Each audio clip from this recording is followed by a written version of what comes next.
All right, let's get right into it. Today we're digging into one of the most painful, most traumatic events in modern history, the Partition of India.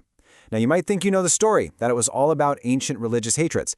But what if I told you that's not the real story? That this whole tragedy was actually sparked by a powerful modern idea, an idea that got twisted and turned into a weapon. Let's find out how.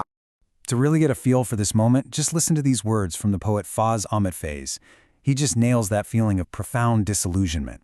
I mean, imagine waiting your whole life for freedom, for independence, and when it finally arrives, it's not the glorious morning you dreamed of. It's broken, it's wounded, it's a moment of immense sorrow instead of celebration. And the human cost, it was just staggering. I mean, we're talking about 10 million people. 10 million. Think about that for a second. Between August of 47 and March of 48, all these people were just whipped from their homes, places their families had lived for generations. It was one of the biggest, most chaotic migrations in all of human history. And it wasn't just a migration, it was one of the deadliest, too. An estimated 1 million people were killed in the violence that just exploded everywhere. It was a total humanitarian catastrophe, plain and simple. So, the big question is, right, how on earth did this happen? Now, the story you often hear is that it was inevitable. You know, that Hindus and Muslims were these ancient enemies, that they could just never, ever coexist. But when you actually look at the history, well, it tells a very, very different story. It's way more complicated than that. That whole idea of an eternal conflict, it's a powerful myth for sure, but it's just not true. The history doesn't back it up. For centuries, this part of the world was this incredible melting pot of cultures. People shared their lives, their traditions, everything. And you don't have to look far to see it. I mean, we've got battles where a Hindu general fought for a Muslim emperor, and vice versa. We have royal courts where they celebrated both Eid and Holi together. Poets and writers from one faith beautifully describing the festivals of another. And maybe the best example of all? The 1857 revolt. That's when Hindu and Muslim rulers all came together, united, to fight against the British, side by side. So if it wasn't this ancient hatred, what was it?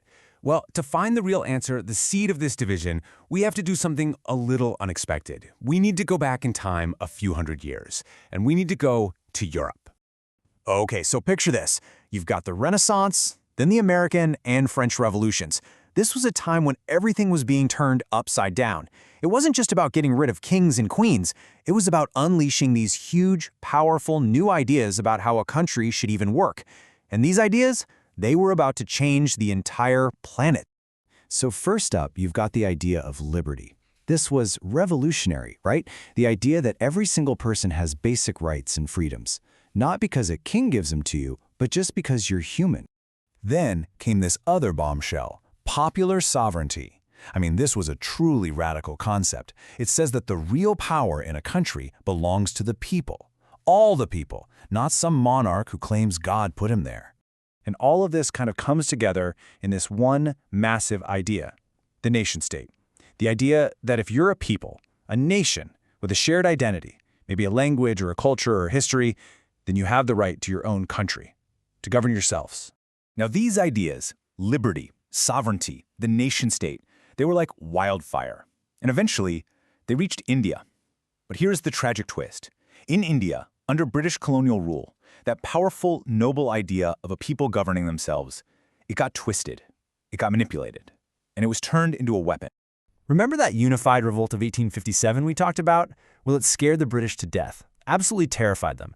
They saw crystal clear that a united India was the single biggest threat to their empire. So they came up with a cold, calculated strategy to make sure it never, ever happened again. Divide and rule.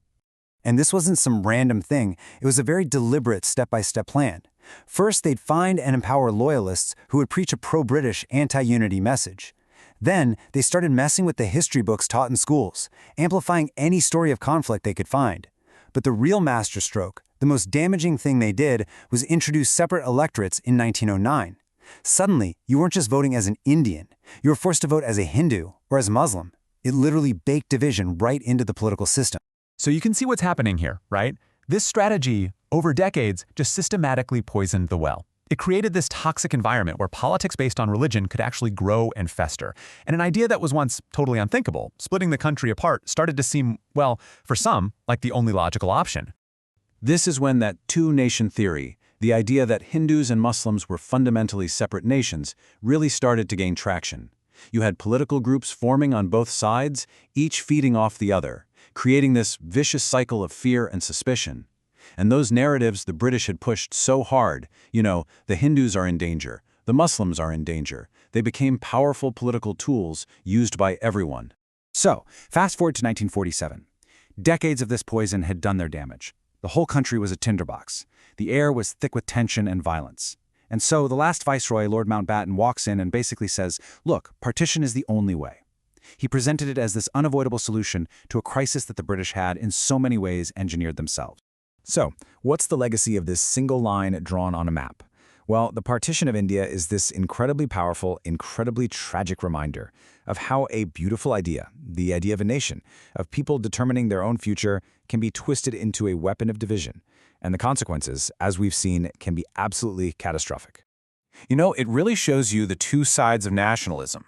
On the one hand, it's this amazing force for liberation, right? It gives people the power to stand up and throw off their oppressors. But there's a dark side. It can also be used to draw hard lines in the sand, to justify exclusion, and to create a really dangerous us versus them mentality. And that really leaves us with a big question, one that's super relevant today. Just look at a world map. It's covered in borders, right? Every single one of those lines was drawn because of this powerful idea of nationhood. So we have to ask ourselves, have all these borders we've created really brought us peace? Or have they just given us new, more permanent ways to stay apart?